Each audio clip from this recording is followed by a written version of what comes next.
Hi, Misha here, and today I want to talk about a Russian tank you may not have heard of, and in some ways was very unsuccessful, but from a different perspective, was the most successful tank in history. I introduce you to the T-44, and it's just interesting. So we'll just get into it because after this video, you will definitely have heard of what this tank was. You know, of course, the T-34. I have the two main versions here. This is the 76 millimeter gun version. This is the 85 millimeter gun version. Of course, the 76, this is a later 76 version. It was developed in the 1930s, and as early as 1940, a design program known informally at least as the T-34M was on the drawing boards. This was planned to get rid of the Christie suspension and go to a torsion bar. It also would go to a new 3-man turret so that the commander could be freed up. It had better armor protection, a better transmission, and it went basically nowhere.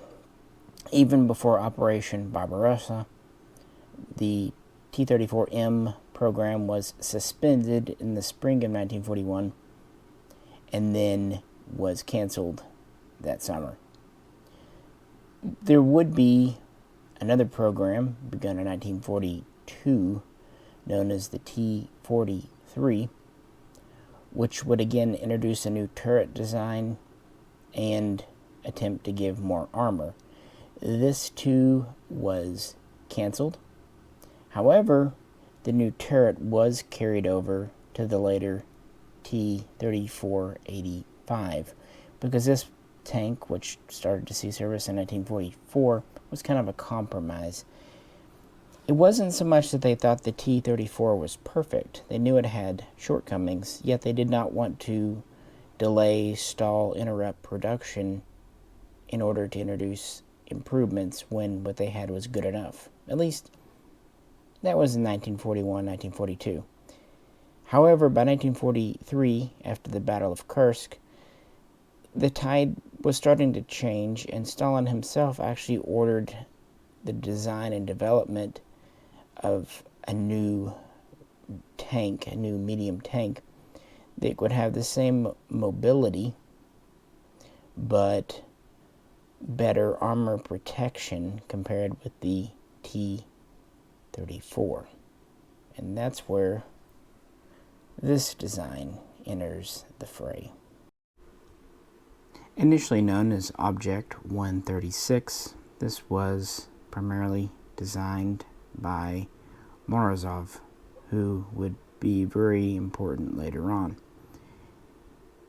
He would present his first concept model in November of 1943, and it was approved, and so prototypes were made.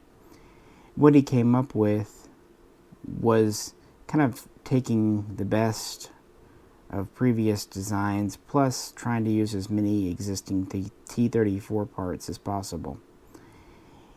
It retained sloped armor in the front, in fact, had more of a slope, although it was only 70 to 75 millimeters in the beginning with a 90 millimeter turret, and it would use a newer style of turret. But on the sides, it would have basically vertical armor, and the rear would have what they call beveled armor. It would go to a torsion bar suspension, getting away from the Christie. It would introduce an improved engine, many other little changes like that. They would also remove the machine gun position from the hull. Now, the original T-34 had a 4-man crew, 2 in the turret, 2 in the hull. The 3485 had a 5-man crew, 3 in the turret, 2 in the hull. With the new design, they were back down to a 4-man crew, but we still had 3 in the turret, only 1 in the hull. And so permission was given, and so quickly in 1944, 3 prototypes were made. Now the first 2 were fitted with an 85 millimeter gun, very similar to what was on the T-34-85. The third prototype was actually fitted with a much larger 122 millimeter gun, because obviously in addition to armor protection for the tank, being able to punch through Panther and Tigers would be important. And that's exactly what they did. They took the 122 millimeter version for testing against some captured Panthers in March, and the gun quickly broke down. Back to the factory it went, it was repaired, and then tested again in April of 1944. And they really quickly decided that the 122 millimeter was simply too big. It made the turret cramped. It only could carry 25 to 28 shells on board, and it just had a slow rate of fire, and again put a lot of stress on the design. So instead, 2 more prototypes fitted with 85 millimeter guns were created that spring, and they were tested in June and July. They would also increase the armor. The turret would get up to 115 millimeter, and while the front would stay about the same, the sides would be up armored to about 75 millimeter. Now, the at this point it's still the Object 136, although the name T-44 is also being used. It was initially lighter than the T-34-85 at about 30 tons, and it was a little bit shorter too, at just over 6 meters. They did this by a new engine, new transmission, and again deleting the machine gun position in the hull where that would be. They put fuel tanks and a couple extra shells. They also had external fuel tanks. It was a little bit faster at about 55 kilometers per hour versus about 50 for the T-34-85.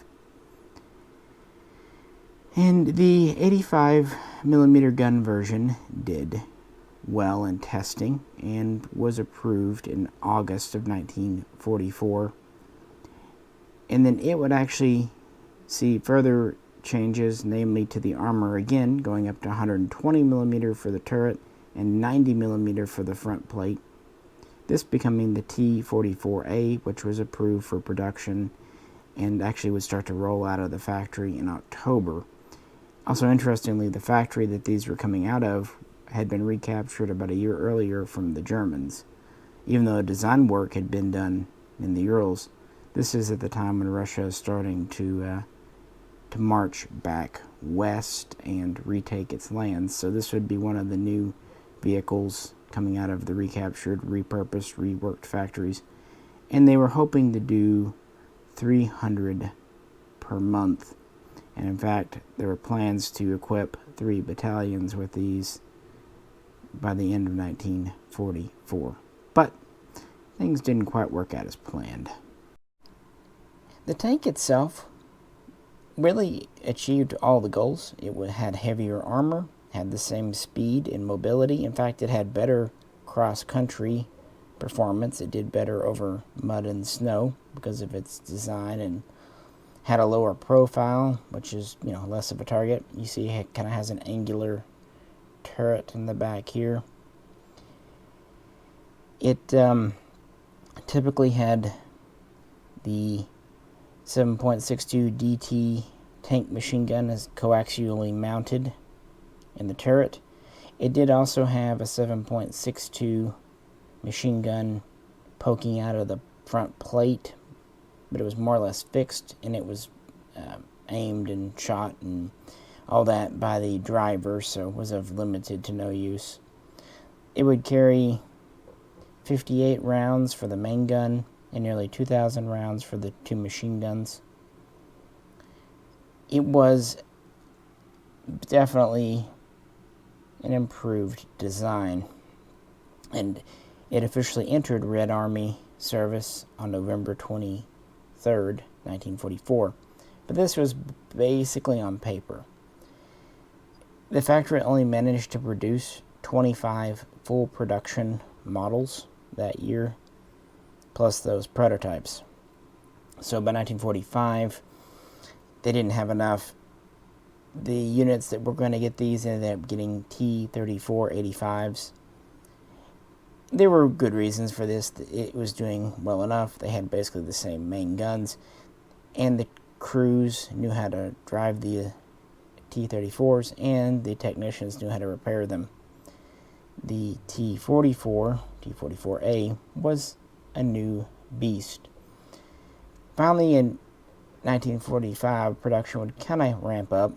They would still build under 1,000 that year, and it would not see combat against Germany on the Eastern Front. Only 3 production models were sent to the front for an experimental tank division to play around with, basically. But I don't think they ever saw direct fighting. If they did, they were the only ones. However, in July, Russia started moving forces east in anticipation of fighting the Japanese, and the T-44 was foremost among these. In fact, it got there and was in the field, ready to go, 3 days before Japan surrendered. Nevertheless, they were able to get about 600 out there, and many would stay there on and off, and production would continue after World War II, but only for a brief time. By 1947, it was wrapping up, and they would only build about 850 more, bringing total production to about 1,850 tops. So this sounds like a design that went little of nowhere. And in some ways, that's true. Its development was, frankly, suspended in 1945, 1946. And they really didn't have any versions or variants. But there's a good reason for that. It was called the T-44B. Here we have the Su-100 anti-tank gun. We've talked about it already. It had the D-10S, anti-tank gun, 100mm. Even though the 122mm testing for the T-44 was not great, in late 1944, they still thought they had a need for an upgunned medium tank. So they fitted the T-44 with a 100mm gun. In fact, they tried 3 different types, but eventually they settled on the D-10S because it was already combat tested and approved.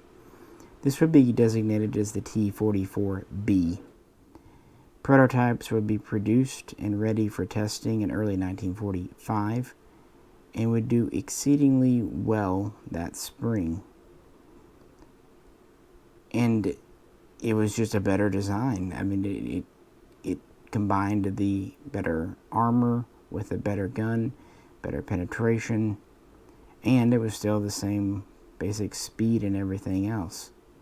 So that explains why. Now, why haven't you heard of the T-44B, maybe? You have. It just got a new name. Put the 100mm gun on the T-44,